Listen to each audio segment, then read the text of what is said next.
Bom dia!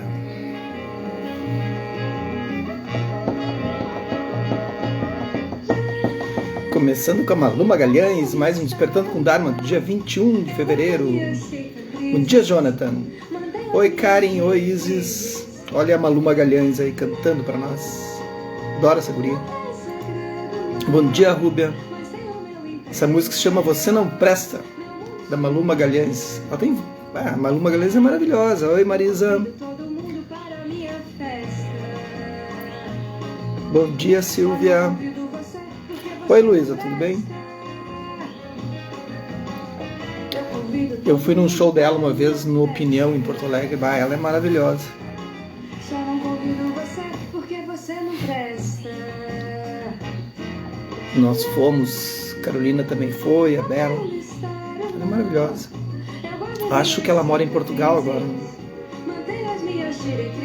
Todo mundo que vai para Portugal se apaixona, não quer voltar, porque é um lugar maravilhoso, né? Bom dia, Cris. Você não presta.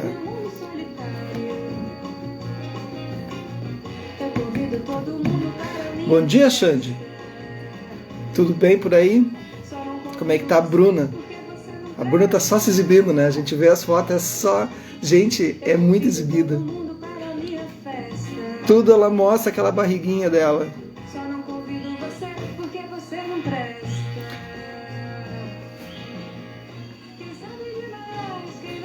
Muito bem, vamos lá. Hoje é domingo, o pessoal aí tá madrugando. E aí a gente vai pro despertando devagarinho. Depois vocês curtirem o dia, bem de boa. Estão dando os créditos, a gente está finalizando. Eu acho que eu já tenho duas escolhas ali. Na verdade tem mais de duas. Mas eu tô inclinado. São linhas diferentes, assim. Então, às vezes é difícil... e mesmo que tenha outros mestres, né, dessa linhagem, eles acabam repetindo assim, os temas, né? Claro, cada um tem uma visão. Cada um tem um jeito de olhar para os ensinamentos. Isso aí é bem comum. Assim. Tu vai ler o mesmo assunto, né, na visão de outro monge, de outro lama, é outra visão, completamente outra. Mas aí fica meio repetido, né? Não quero repetir. Então eu quero sempre trazer coisas novas. Eu acho que eu encontrei. Vamos ver. Estou pensando ainda. Eu deixo maturar ali, ver qual é que é. Então, bom dia a todos, todas. Nós estamos lendo No Coração da Vida, Tenzin Palmo, Sabedoria e Compaixão para o Cotidiano. Sabedoria e Compaixão para o Cotidiano, Lúcia da Letra. Por que sabedoria e compaixão? Porque se não tiver sabedoria e compaixão, não adianta nada ter atenção plena. Porque essa tríade tem que andar junto. Né? O que é essa tríade? Tu tem que ter atenção plena. Não basta somente o pessoal que está aí praticando meditação e está começando nessa caminhada, assim. Daí diz, eu vi ali tem um programinha em que eu instalo e eu fico em silêncio e fica tudo bem, eu observo minha respiração. Aí eu fiz um curso de Mindfulness, ou tem uma pessoa que está me dando um curso de Mindfulness. Daí a gente observa a respiração. Só observar a respiração, tu vai atingir determinados benefícios de só observar a respiração, entendeu? É o mesmo que tu ir numa academia e tu só fazer parte superior, por exemplo. Eu não vou na academia, mas então digamos que seja assim, tá? Porque eu faço yoga. Então, ou no yoga, a gente fazer determinados asanas, sempre os mesmos. Qual o resultado que tu vai ter? Né? Tu vai trabalhar alguns aspectos do corpo relacionados àqueles asanas que tu fizesse. Ou academia, a mesma coisa. Então, se tu fizer só superior ou só inferior, né, vai trabalhar só inferior ou só superior. Não tem outra possibilidade. Mas é ruim fazer observar só a respiração na meditação? Não, é o início. É uma estabilização, mas tu tem que saber que não é só isso. Então, a prática de meditação, se ela não envolver mindfulness, se ela não envolver atenção plena, se ela não envolver compaixão e, por fim, sabedoria, que é a prajna, que são 3 técnicas diferentes, cada uma tem um tipo de equilíbrio. Se não envolver isso, é complicado. No Desperte, embora os alunos não saibam, eu estou aplicando isso neles. Eles vão sabendo. Desperte é um curso online que está rodando todas as quartas-feiras. E de forma sutil eu vou colocando isso. Então agora os próximos exercícios vão trabalhar compaixão, né? Os próximos trabalham a sabedoria, a próxima aula vai ser sobre sabedoria. Então, sutilmente as 3 técnicas estão envolvidas. Mas a gente não fala porque senão eles ficam preocupados. Agora tem uns ali que estão no grupo vão dizer, é mesmo? É mesmo. Vamos trabalhar as 3. Atenção plena, compaixão e sabedoria. Senão, a gente só trabalha partes do corpo ou partes da mente. Entenderam? Eu não faço ideia, a gente parou aqui, 194 ou 195? Aqui, 194. À medida que praticamos e integramos o Dharma em nossa vida cotidiana, de repente nos pegamos dizendo, sim, bem, foi isso que ele quis dizer quando falou tal coisa. É mesmo, doutora Maria Goretti, porque está incluso ali. Só que eu não falo porque vocês vão ter que ter a sutileza de perceber as mudanças ocorrendo. E não acontece de imediato. Leva alguns meses para perceber isso. De súbito, tudo ganha vida e se torna real. Passa da cabeça para o coração e se confirma. Certo, foi isso que ela quis dizer, sim. A devoção, então a gente está lendo o capítulo da devoção, fé e devoção, né? A devoção é muito mais complicada. Ela falou sobre a fé ontem, então hoje é sobre a devoção. Visitando lugares em todo o mundo, tanto no Ocidente quanto no Oriente, uma das principais perguntas é: como faço para encontrar o Mestre Perfeito? Isso, gente... Como é difícil. É muito difícil. Vocês não fazem ideia, assim, de tu olhar e aí, não, aqui, por ali... É bem complicado. Porque no começo tu precisa de um mestre, tu precisa de uma ligação com o mestre, assim, para tu ter uma noção do ensinamento, senão tu te perde. Senão tu cai num nevoeiro, assim, num barco, e tu fica rodando o resto da tua vida achando que tu tá indo para algum lugar, e tu não tá indo para lugar nenhum, assim. Então tu tem que saber escolher quem tu vai ouvir, assim, os ensinamentos. Senão eles te levam por um caminho, e aí então tu vai procurando o mestre, né? Eu já procurei, já tive vários, assim, né? Físicos reais, assim, de contato físico. Tenho ainda. E tem aqueles que eu me ancoro há muito tempo, assim, fortemente. Tem um amigo na Itália que está convencido de que em algum lugar existe um mestre perfeito, esperando por ele e que em algum momento, de alguma forma, irá encontrá-lo. A gente tem que ter cuidado, olha só. Esse mestre vai dizer a palavra certa ou apenas olhar em seus olhos e afirmar, é você. Ou algo assim, então ele irá se iluminar. Não vai rolar. Se não for capaz de lhe conceder a iluminação instantânea, obviamente não é o mestre perfeito. E assim, meu amigo italiano não faz nada. Não pratica. Ele sente que praticar e tentar fazer qualquer esforço por si mesmo é contraproducente. Basta esperar até que o karma esteja correto e o mestre apareça. Basta esperar que o correto e o mestre apareça e pronto. Embora esse seja um caso extremo, você ficaria surpreso com quantas pessoas acreditam nisso secretamente. Muita gente tem essa fantasia de topar com um yogi ou lama sentado no topo de uma montanha que erguerá os olhos e dirá: estava à sua espera. Por que demorou tanto?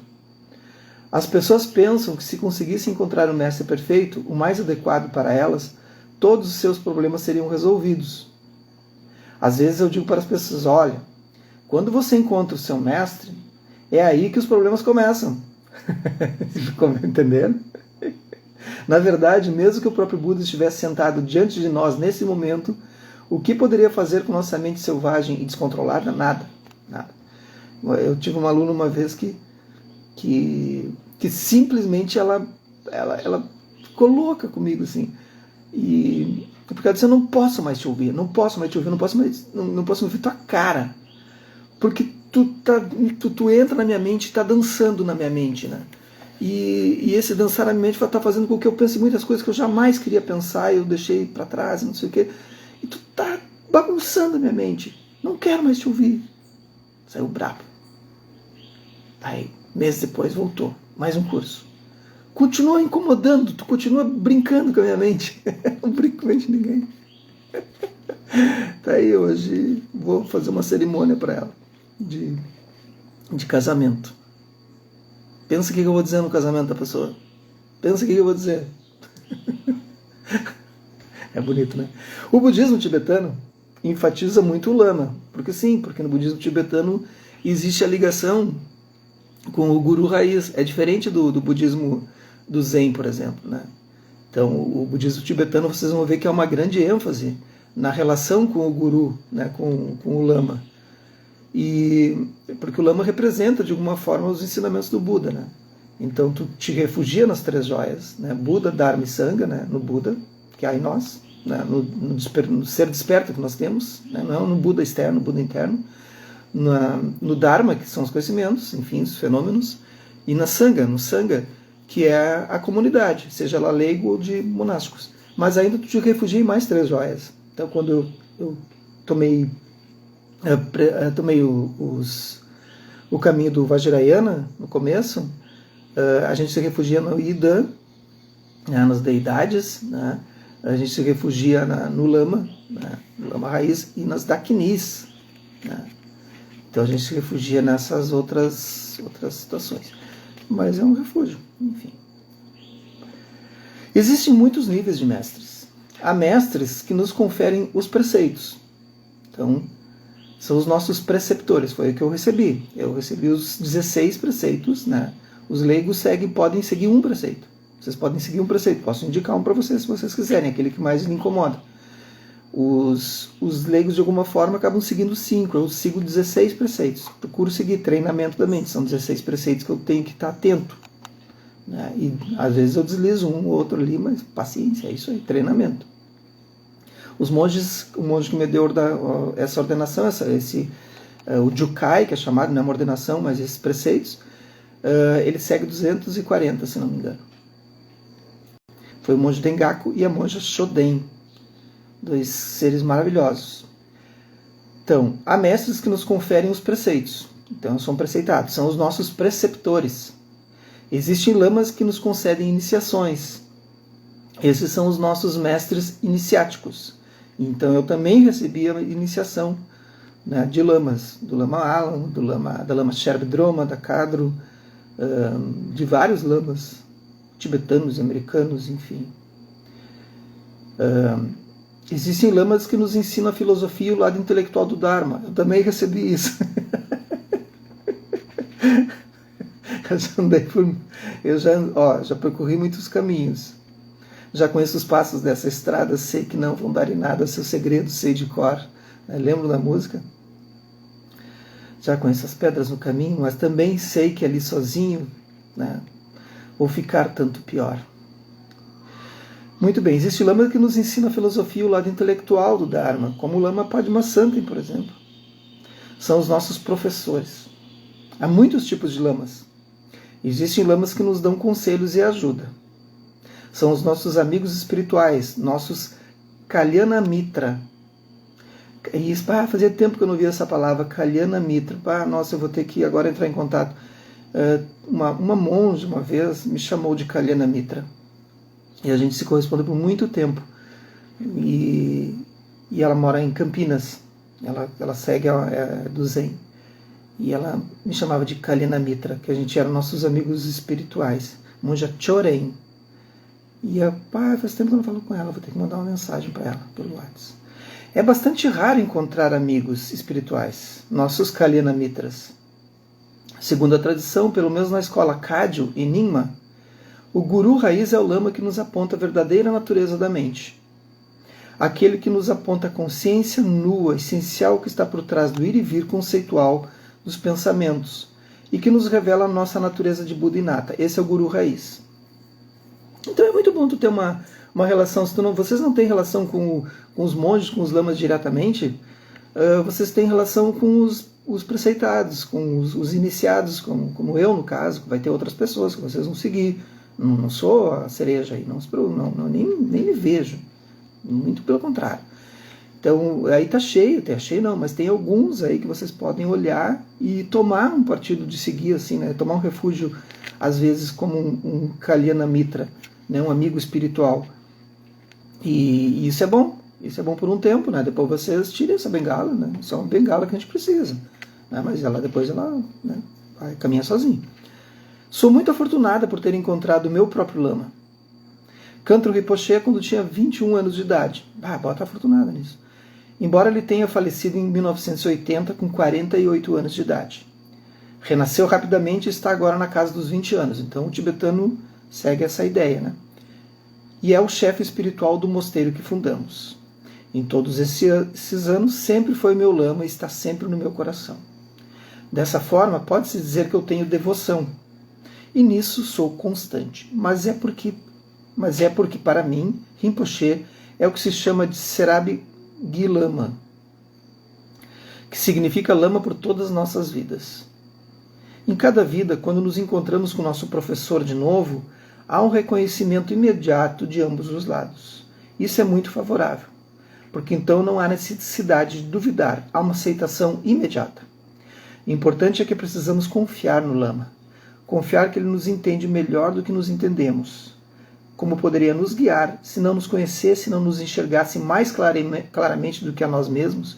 Isso aconteceu comigo quando eu tive um encontro já contei várias vezes, com a monja Kakuzen de Brasília. Eu encontrei ela, nunca tinha ouvido falar. E foi num retiro, o pessoal do tal foi uma galera daqui de Lajeado para o retiro. Teve gente que viu isso acontecer, presenciou, testemunhou. E quando eu vejo a Kakuzen, a monja Kakuzen, ela imediatamente me vê assim no meio das pessoas, a gente segue um para o outro e ela abre um sorriso e começa a chorar. E ela diz, foi imediato, foi uma relação assim, e ela diz, nos encontramos novamente. Né? E eu digo a mesma coisa para ela, nunca tinha visto na vida. E aí foi uma choradeira, aquilo foi muito, muito estranho. Assim. Então tem essa relação de que a gente não consegue explicar. Mas eu não acredito nisso. Mas não tem como a gente explicar essas coisas. Vai saber, né? Vai saber. Será que também eu acredito nisso? Será que é verdade isso? Será que a gente consegue ter relações de outras vidas? Como é que a gente vai saber, né? Tem muita coisa que a gente não sabe. Só sei que quando a gente se viu, houve isso, essa conexão imediata. Não tá? O pessoal estava lá conversando com um monte de gente. Ela se virou. E eu também fui na direção dela imediatamente. Aí depois ela me disse, às vezes que eu conversei com ela em retiros, e fui a Brasília, em retiros com ela, enfim. As coisas que ela me dizia, até agora está batendo, ressoando há anos, assim. É impressionante, ela vai no teu rim, assim, sabe dar uma voadeira no rim? Sabe? Quando dá aquela voadeira, tu não consegue nem respirar, assim. É isso. Aí tu vê quanto tu tem que avançar no caminho ainda, e a gente fica reclamando. Também é possível encontrarmos mestres com os quais não temos esse senso de aceitação e reconhecimento imediato, e gostarmos deles. Temos a sensação que é uma boa pessoa. Às vezes conhecemos lamas e pensamos, não sei no que ele acredita, mas seja o que for, estou com ele. Há essa sensação de confiança instantânea. É assim também. A gente vai seguindo, vai aprendendo. Mas não sabemos, e é aí que fica complicado.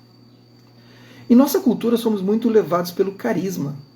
É uma cultura de adoração a estrelas de cinema, estrelas de rock e desportistas. Mesmo os nossos presidentes, por vezes, acabam sendo os que têm mais glamour. E podemos ficar presos a esse carisma como se fosse uma qualidade interior genuína. Esse assunto não dá para falar aqui, né? Não é bem o nosso caso aí, mas tudo bem. Às vezes, os professores mais carismáticos não são os que têm a realização interior mais genuína. Alguns dos seres mais realizados parecem desprovidos de carisma, totalmente despretensiosos e aparentemente comuns. Sua Santidade o Dalai Lama diz que, de acordo com os textos tântricos, devemos examinar o Lama pelo menos por 3 anos e no máximo 12 anos. Na nossa época agora isso já não dá mais, né? Não tem como assim seguir isso, essa ideia do Dalai Lama. Né? Devemos examiná-lo, ou como Sua Santidade diz, devemos espionar o Lama. Porque não se trata apenas de como ele se mostra quando está no trono, dando ensinamentos e iniciações, mas também de como é nos bastidores. Como trata seus assistentes, como trata as pessoas que são de particular importância para ele. Não como trata seus grandes patrocinadores, mas como trata as pessoas comuns. Vejam, observem. Não sejam seduzidos pelo fato dele ter milhares de alunos e grandes organizações. Vejam, procurem saber. Perguntem não apenas aos seus discípulos, mas também a outras pessoas. Investiguem, porque depois de tomarmos um lama como nosso guru de coração, colocaremos nossa vida em suas mãos. E como se costuma dizer, se ele não for um verdadeiro guru, mestre e discípulos saltarão para o abismo de mãos dadas. Então a gente tem que ter cuidado quem a gente segue. Em uma conferência de mestres, um professor ocidental muito famoso perguntou ao Dalai Lama: como lidamos com a questão de sentarmos em um assento elevado e darmos ensinamentos e depois agirmos como uma pessoa comum em nossa vida cotidiana? Boa pergunta, né? Como preenchemos essa lacuna entre pessoa espiritual que oferecemos às pessoas e quem somos nos bastidores? Sua Santidade pareceu confusa e disse: o quê? O professor fez a pergunta de forma diferente. E Sua Santidade olhou para o tradutor novamente perplexo, perguntando: o quê? O professor ocidental tentou de novo. A Sua Santidade Dalai Lama não estava entendendo a pergunta do cara. Reformulando a pergunta. E Sua Santidade então nos disse: se existe alguma diferença entre quem você é sentado em seu trono e quem é nos bastidores, então você não deve se sentar no trono. Tá aí, tá explicado. Então você tem, né? Bom, a audiência aqui é grande, gente, vocês não imaginam. Então a gente tem que ter um cuidado com o que fala, com o Dharma. Ele explicou que isso não significa que não possamos relaxar, mas essencialmente que deve haver uma continuidade. Se nos bastidores mudamos e nos tornamos uma pessoa diferente do que apresentamos como professores, então não devemos ser professores. Tá aí. Temos de olhar nossos professores com cuidado. Eles são os mesmos. Mas isso é o pessoal que fez os votos, né, gente? Tem que ter esse cuidado também. Não dá para crucificar todo mundo que está aí. Eles são os mesmos, são compassivos em todas as circunstâncias. É muito importante. São sempre gentis, até mesmo com pessoas que não têm nenhuma importância. Então, as qualidades de um bom professor, né? Olha só. Eles ficam com raiva. Qual a sua reputação? São éticos? Se o professor é do sexo masculino, como é a sua relação com os discípulos do sexo feminino? Há discípulos do sexo masculino? Aqueles que estudaram com esses professores por muitos anos são pessoas melhores? Como são as pessoas ao redor do professor? Conheci um lama bastante controverso que vivia nos Estados Unidos e era um bom amigo do meu lama Kantro Rinpoche. Perguntei, ela deve estar se referindo ao Chogyam Trungpa, né, porque ele era terrível. Perguntei ao Kantro Rinpoche sobre ele, porque o lama tinha bastante notoriedade. Rinpoche disse: bem, a essa altura é muito difícil saber. Temos que esperar 20 anos depois olhar os alunos. Não 2 anos, mas 20 anos. Deles tempo para amadurecer, então olhe. Então, para quem segue o budismo, né, sabe que o Chogyam Trungpa não era flor que se cheire, não era uma criatura que tinha, enfim, né, mas a sabedoria dele era impressionante. Eu tenho ali dezenas ali de informações, livros, enfim, dele que sigo, estudo e tudo mais, e as pessoas que ele formou, como Pema Chodron, por exemplo, é maravilhosa, né? Então deu certo, como ele disse, ele espere 20 anos depois, super deu certo, e alguns deram bem errados. A real é que é difícil saber também. Nesse interim, como eu disse, existem muitos níveis de professores. Somos gratos a todos, não apenas aos lamas, mas a qualquer um que nos ensine alguma coisa, ainda que deixe um pouco a desejar em alguns aspectos. Lembramos e sentimos gratidão por aquilo que aprendemos com eles. E a verdade é assim, gente, qualquer pessoa que vocês olharem de perto, isso, a louca sabedoria, né, tem outros dele, se vocês olharem de perto qualquer pessoa, de perto, como diz a Rita Lee, né, ninguém é normal, né? Então, de perto as coisas, né? Mas isso é natural. Tu tem que seguir saber diferenciar também a diferença do mestre e do homem, né? O ser humano. Embora sejamos muito grato a cada mestre de quem recebemos ensinamentos, a todos os professores de quem recebemos iniciações e os tenhamos em nossa árvore de refúgio, eles ainda não precisam ser o nosso lama de coração. Durante a infância de Sua Santidade Dalai Lama, 2 regentes do Tibete foram seus professores.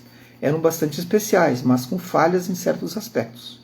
Um deles tinha uma amante e filhos, embora devesse ser monge. Além disso, os regentes estavam tentando matar um ao outro e um deles conseguiu. O pessoal era punk, né?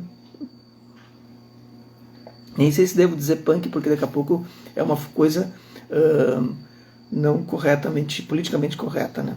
Então, retiro de alguma maneira, vou estudar se posso dizer isso. Se ofendi a linhagem do pessoal que gosta do punk, me desculpe, mas é um termo usado. O pessoal é radical. Pronto. E eles eram professores do Dalai Lama. Todavia, sua santidade diz: eu sei que fizeram essas coisas, mas ainda os mantenho em minha árvore de refúgio, pois lembro de sua bondade para comigo. É isso, tem que dar um diferenciado. Lembro dos ensinamentos que me deram e lembro de como me ajudaram. Mesmo assim, não fecho os olhos, nem tolero todas as coisas que fizeram de errado. Mais uma vez, aqui não há fé cega. Fé cega, faca molada. Né? Outra música, escutem essa música. Fé cega, faca molada. Se algo está errado, não temos que fechar os olhos ou tentar varrer as coisas para debaixo do tapete. Continuo citando sua santidade para que não pense que sou a única a dizer isso. Sua santidade também disse que se houver algum problema quanto ao professor, se os alunos tiverem dúvidas, devem expressá-los ao professor.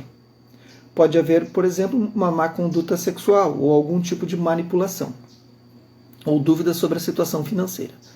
Talvez o professor esteja fazendo mau uso das oferendas, sustentando sua família ou se sustentando. Então tem diversos casos aqui, né? Ela está fazendo uma análise geral, assim, isso aqui é mais para quem está quem tem um lama raiz, quem está seguindo, enfim, né? E eu acho que talvez algumas pessoas que ouçam aqui tenham e vão vir a ter, enfim. O aluno deve confrontar o professor educadamente, mas com firmeza e dizer: olha, por que isso está acontecendo? Não entendo por que você está fazendo isso. Talvez não seja assim que as coisas devam ser feitas. Isso acontece mesmo, gente, acontece. A gente já teve reunião sobre isso e faz pouco tempo, e a reunião foi no meio da pandemia, então, entre monásticos e preceitados, para conduzir determinadas situações éticas, assim que aconteceu num determinado local, num determinado mosteiro. E a gente foi convidado a discutir isso e foi discutido por um longo período, meses, com a intervenção de monjas conhecidas no Brasil, no mundo, assim, que estavam presentes na reunião do Zoom. E que é isso, e acontece que às vezes tem que dar um rumo para os monásticos, assim, né? Mas sempre os brigas de cachorro grande. A gente fica só ali, dá um palpite ou outro, né, educadamente. Então a resposta cabe ao professor, ou o professor diz: sim, sinto muito, isso é uma fraqueza minha, peço desculpas, e está tudo certo, é isso aí, gente. Ser humano está tentando achar também a sua resposta. Vou tentar melhorar as coisas a partir de agora. Esta não é uma prática tântrica elevada, ele pode dizer, você não entende. Esta está além do seu nível de realização. Então a gente tem que olhar para as pessoas, como diz a Falcone, ser humano, né? O ser humano tem as suas falhas. Os tibetanos, como a maioria dos asiáticos, tendem a varrer as coisas para debaixo do tapete e depois trocar o tapete, como se a sujeira não estivesse mais lá. A monja Tenzin Palmo não tem papo na língua, ela pega e já diz, né? Os tibetanos fazem. Como se tudo o que estivéssemos a fazer fosse fechar os olhos e a boca com relação aos problemas e ir embora. Porque é um lugar machista, né? Talvez essa seja uma dificuldade das organizações religiosas em todos os lugares, não apenas na Ásia. Sua santidade é muito incomum por ser tão sincero, mas ele se preocupa muito com o risco que a reputação do budismo esteja correndo por causa da conduta de alguns lamas. Sua santidade também se preocupa porque muitas vezes não fica sabendo das coisas. As pessoas não gostam de contar para ele. Às vezes, quando visita centros de meditação, ele aparece sorrindo com esses lamas porque não sabe que são controversos. Ninguém conta para ele. Então, aí amanhã a gente continua. A questão é que tem em todo lugar, né? E por isso que eu sou mais inclinado, essa é uma posição pessoal, né? Eu sou mais inclinado com todo cuidado, porque todo cuidado por quê? Porque aí alguém vai ouvir aí vai dizer, mas tu pode estar errando. Eu estou fazendo. Enfim. Mas enfim. Então, se estou errando, eu estou errando porque eu quero, né, tomar esse partido. Mas então eu separo a sabedoria do budismo da cultura do budismo. O que é a cultura tibetana, japonesa, chinesa, coreana, tailandesa, birmanesa, eu estudo todas elas, né?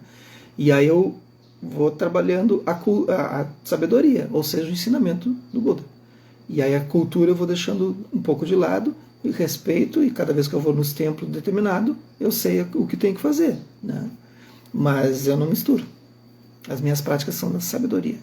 Então tem que ter um cuidado, né? Porque a cultura, às vezes, embora seja maravilhoso fazer os rituais e tudo mais, é maravilhoso, é importante, a devoção é importante, tem que acontecer, ponto. Mas muitas vezes é um mato que tem na frente que esconde, né, uma grande casa, uma grande escultura que tem ali que é a sabedoria. Então esse mato às vezes vai poluindo um pouquinho. Então tem que ter esse cuidado. Hoje em dia a gente tem que olhar para isso assim. E os alunos ficam presos a isso. Os alunos que praticam, né, qualquer tipo de linhagem ficam presos achando que estão praticando esses rituais e tudo mais, que isso é o budismo, que isso é o ensinamento do Buda. Não é. Isso é a cultura do local. Ah, mas como é que pode estar indo contra? Não estou indo contra. Eu estou manifestando uma opinião. E que muita gente concorda com isso. Então a gente tem que ter cuidado. E eu vou direto na sabedoria, no ensinamento. Essa é a minha proposta. Por isso que vocês não vão me ver fazendo rituais, não vão me ver fazendo outras coisas. Quando eu vou para os templos, eu faço. Porque eu concordo. No templo eu faço. Sim, e é muito maravilhoso. É muito bom de fazer. Ok? Então é isso, que os méritos desse nosso encontro, dessa nossa prática, se expandam e toquem a todos, e que nós possamos nos tornar um caminho iluminado. Bom domingo, um bom dia para vocês, e até amanhã.